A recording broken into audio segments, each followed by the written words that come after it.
What's up, everybody? I am back. Since the last time I filmed, I have been to the dyno in three different sessions. So, been really busy with that and finally got the car sorted. So, super happy about that. The first time I took the car to the dyno, I tossed it on, or prior to, I should say. I was kind of going through everything with the car, and I had an issue with my fuel leveler, and so I was checking out the gas tank just to see what was going on. And sure enough, I just had an old fuel sending unit that was tired, so I went ahead and I pulled it out to replace it. And then I noticed that my fuel filter was it was horrible. You know, it was terrible. So I went ahead and replaced this fuel filter, and then I replaced the sending unit as well.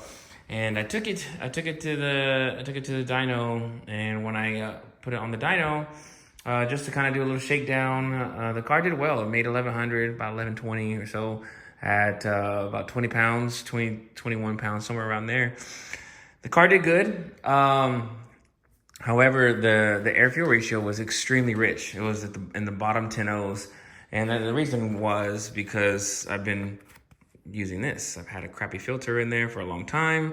I know that fuel pump was old and tired, so I just went ahead and I chunked that, put a new filter in it, put a new pump in it, and with the new sending unit. And then I had my tuner George go by and check the car out and start tuning it. However, as soon as he started, noticed that there was an issue with the fuel pressure.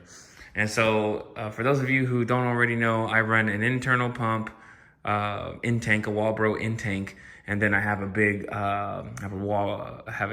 Magna Fuel 4303 external. And so what happened was the fuel pump that I got, it was rinky-dink. It was a Walbro, but I believe it was a knockoff of some sort. And so it just wasn't working properly. So brought the car back home, ordered a Hellcat 525 from Summit, put that in. Was very happy with that. Went ahead and added fuel pressure, digital fuel pressure to the car, just so I can monitor everything. And then new filter, new sending unit, new line. Tested that out, everything was good. So just yesterday, had the car back on the dyno. And so I'm gonna go over the graphs with you, show you some clips, and then go over the trans brake on how that worked out as well.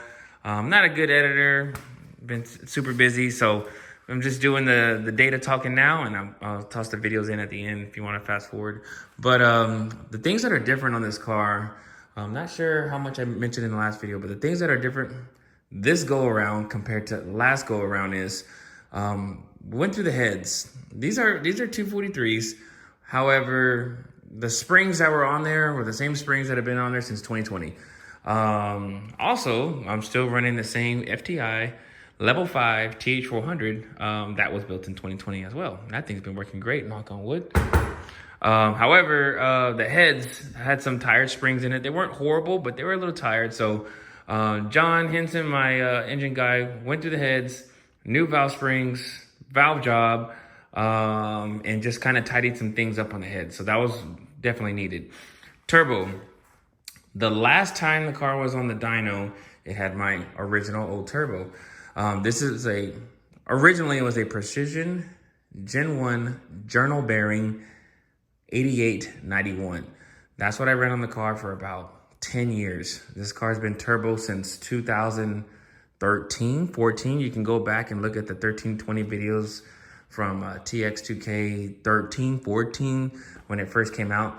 I used the same turbo through engine failures and different things like that all the way up until just last year. I want to say last summer, not this past summer, but the previous summer, I believe it was.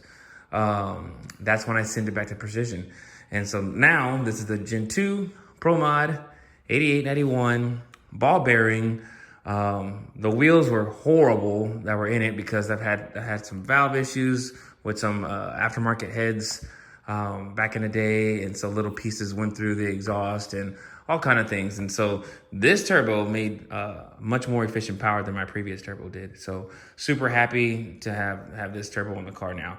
Same thing, 8891, but it just has all the new Gen 2 stuff in it. It is ball bearing compared to my journal bearing. So that helps me spool, helps me get on the brake a lot faster, and helps under the curve, which I'm gonna show you here in a second. So 3 different sessions. Like I said, first session, I just did a little shakedown on the car. Thought it was good. It was good. It was just rich.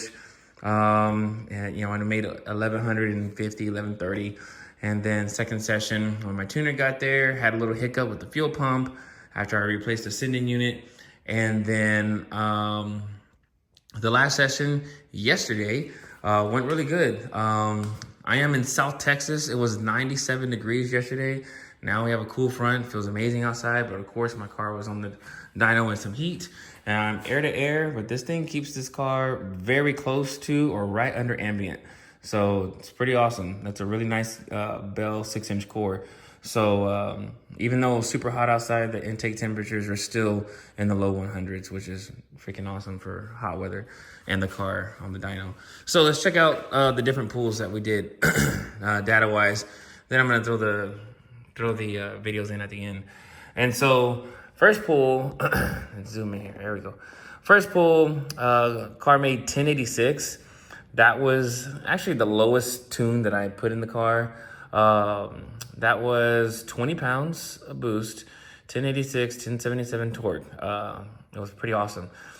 Second hit, 1106. I want to say that was like 21 pounds, pretty much the same. Same thing for the third hit in the green there. And then we started turning it up a little bit here. I actually wasn't present. I did everything, got everything set up the best that I could so that my tuner George could tune the car. I was caught up at work. So 1130, that was 22 pounds. So not bad. It's making some good jam. 1130 at 22 pounds. Freaking good. And then all the fueling got dialed in really well. And then we went ahead and turned it up. So this next hit was 28 pounds. And I'll zoom out so you can see the graph. If you check out the graph, it looks freaking awesome. Now these were the lower boost, 20 pounds, 22 pounds. And then when you look at the baby blue line, you can see this baby blue line, that thing was getting ready to take off. I don't know if you can see that or not, but this thing was really about to eat, because 28 pounds, that's the big efficiency range. That's usually my high boost, about 30 pounds, give or take, somewhere in that range. And as you can see, it was really getting ready to take off.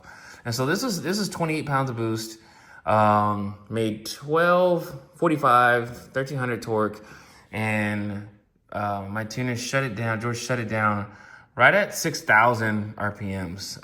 Not sure how accurate this is, because I don't think he has the tight pickup on this dyno, but he shut it down right at 6,000 RPMs because there was a slight breakup. I have some old plug wires on this car. I know it sounds crazy, but they're really nice plugs. They're custom Scott plug wires, so I really like them a lot. So, but there is one that has a tear in it. So I went ahead and ordered a new set. So hopefully that'll be here this week. Hopefully before the weekend gets here.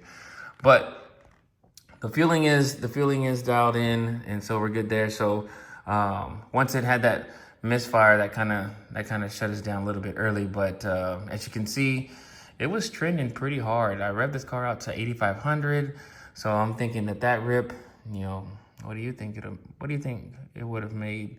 I'm thinking 13 and some change, probably 1350, 1340, somewhere in that range, if you look at how the other ones carried out. So this one was really getting ready to rip. Should have made around 13 and some change, low 13, which is all I want this car to make, is about 1,300. But what I'm most excited about, well, before I get there, is then he lowered it back down just to make sure he had another clean rip in it, and it did well. This is back down at like 22 pounds, but so we're good. So I'm gonna replace this plug wires, new plugs, and yeah, we'll be good. But this car last time on the previous turbo, this is the old dynograph, made 1293. This is a year ago. As you can see right there, right before Texas 2K, March 7th, 23. This is on the old turbo. And yeah, another good graph, but you can see the laziness in it. So old turbo, old converter, the converter was tight. And now if you look at under the curve, check this out. So I'm gonna toggle back and forth between the two graphs. This is last year. Check these out, much better. I mean, that's a huge dip. I mean, this is like a super graph, right? So that was pretty exciting to see that, because I mean, especially when the boost gets cranked, look at that. That thing is really coming up big time underneath the curve. I did some overlay. I wasn't there, so I could do the overlay. I'll try to get an overlay posted on Instagram, but I mean, just looking at it, you can tell. I mean, the car really woke up big time. So that should be really good for the short track, is what I'm really aiming for. So super excited about that. So the car made 1250 at 6,000 RPM. Should have more in it. Definitely has more in it. There's plenty of fuel there, but you know, like I said, regardless, you know, per my engine guy and my factory casting heads want to keep this car around 1,300 horsepower. So even if some cold weather comes, I'm not really trying to push it past that. I just want to run a 490 in the 8th mile. Already have a 7 in the quarter mile, 490 in the 8th mile, and call it good there, because that's what I'm really trying to transition this car into. So videos are going to be at the end. Check them out. And then the last thing is the car on the trans brake. Super pumped about the car on the trans brake. Sorry, super dirty inside because I did not clean anything. I just drove this thing home from the dyno and parked it. The car can get on the brake with no nitrous now, which is really good. Probably still gonna test it both ways, but it gets on the brake in about 6 seconds. I'll post a video in about 6 seconds without nitrous, and that is without dumps. There's no dumps, and I don't have dumps because factory computer. So that's the next thing this car is gonna get is a computer system, so I can do dump control and have a lot of different controls over it. But you know, this is not an unlimited budget build. You know, it's got a lot of nice things on it, but a lot of nice things over the last 20 years that I've owned the car. So definitely excited that the car can get on the brake now in a reasonable amount of time without using nitrous, because that's just a big benefit. So I'm curious to see how that's gonna respond. Gonna try to get the car to the track as soon as possible so that I can test that out. So enjoy the videos at the end. And little bonus here, I got a new batch billet adapters. These are Turbo 400 billet adapters for C6 differentials. So this works for C5s, works for C6s. I have different quantities here for different reasons. However, I do have a lot in stock, so hit me up, let me know. These are the bells that go with people who use factory cases. These here. And then I have another bell housing that goes with the recase setups. These are your the diff plates. So super pretty, man. Check that out. Machining is awesome. Machine work is great. So yeah, so I got a new set in, several sets. Still have some available that are not spoken for, and I do have some that are spoken for. So just give me a shout, let me know. Enjoy the videos. They don't have a ton, but I just have a few clips from the dyno session. So just kind of give you an idea, but again, super happy with the results. Next time you'll have a video of this car at the track, so stay tuned.